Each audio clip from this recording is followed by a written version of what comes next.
Hello बच्चों, let's read this question. The question says complete this map which presents some major concepts from this chapter. तो यहाँ पे जो map given है इसको हमें क्या करना है, कंप्लीट करना है. तो सबसे पहले हम अगर यहाँ पे बात करें अबाउट की कॉन्सेप्ट, तो जो की कॉन्सेप्ट इस क्वेश्चन में यूज किया गया है that is internal communication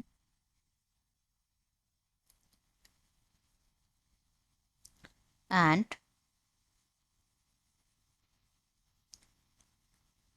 regulation. तो यहाँ पे जो है इंटरनल कम्युनिकेशन एंड रेगुलेशन के बारे में जब हम बात करेंगे तो यहाँ पे हम बात करेंगे इस चैप्टर के अकॉर्डिंग दो सिस्टम्स के बारे में. एक तो होता है नर्वस सिस्टम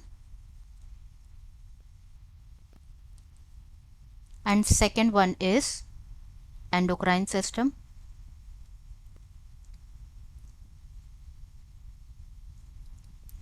तो जो nervous system and endocrine system होते हैं they are in coordination. Coordination के बारे में अगर हम डिस्कस करें, coordination, they works in coordination.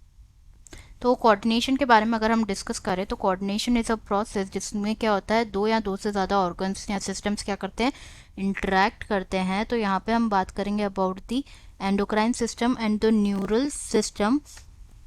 तो हमारी बॉडी में न्यूरल सिस्टम और एंडोक्राइन सिस्टम जो है जॉइंटली कोऑर्डिनेट करते हैं, इंटीग्रेट करते हैं जितनी भी एक्टिविटीज़ होती है ऑर्गन्स की, ताकि like so that they function in a synchronize fashion. तो बेसिकली क्या होता है, जो न्यूरल सिस्टम होता है, जो नर्वस सिस्टम होता है, न्यूरल सिस्टम, ये प्रोवाइड करता है ऑर्गेनाइज नेटवर्क और पॉइंट टू पॉइंट कनेक्शन और for a quick coordination, for a quick coordination. While जो एंडोक्राइन सिस्टम होता है ये प्रोवाइड करता है केमिकल इंटीग्रेशन. एंडोक्राइन सिस्टम क्या प्रोवाइड करता है, एंडोक्राइन सिस्टम प्रोवाइड करता है chemical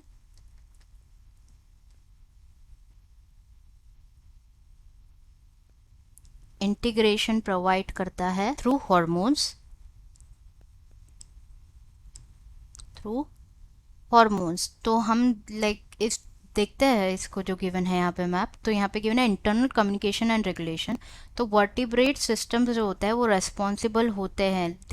vertebrate system responsible are, दो सिस्टम्स होते हैं जैसे कि हम डिस्कस कर रहे थे, एंडोक्राइन सिस्टम और न्यूरल सिस्टम. तो जो न्यूरल सिस्टम होता है, न्यूरल सिस्टम में प्रेजेंट होते हैं न्यूरॉन्स, एंड न्यूरॉन्स में जो सिग्नल्स होते हैं वो यूज्ड होते हैं primarily electricals. Now endocrine system की अगर हम बात करें तो एंडोक्राइन सिस्टम में जो सिग्नल्स होते हैं, दिस सिग्नल्स यूज्ड आर, वो क्या होते हैं, हॉर्मोन्स होते हैं. एंडोक्राइन सिस्टम से रिलीज होते हैं हॉर्मोन्स जो कि एक्ट करते हैं टारगेट ऑर्गन्स पे.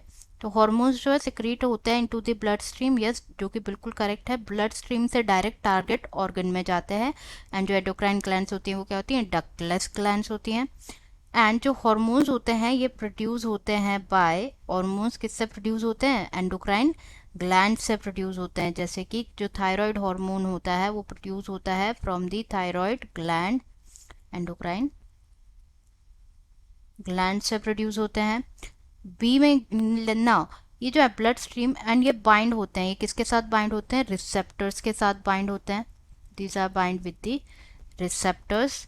नाउ जो एंडोक्राइन ग्लैंड्स होते हैं, जैसे कि यहाँ पे hypothalamus under the control of, hypothalamus किसके कंट्रोल में होता है, it is under the hypothalamus control करता है एंटीरियर पिट्यूटरी ग्लैंड को, इट कंट्रोल्स दी.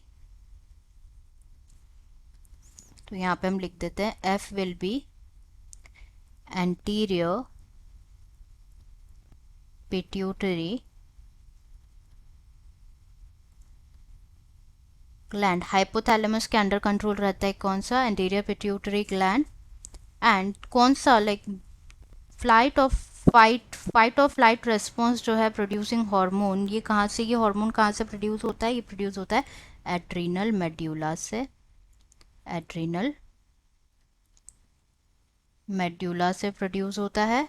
एंड जो रिसेप्टर्स है ये या तो सर्फेसेस पे प्रेजेंट होते हैं या फिर जो टारगेट सेल्स होते हैं उनके इनसाइड प्रेजेंट होते हैं. डी में हो जाएगा यहाँ पे इनसाइड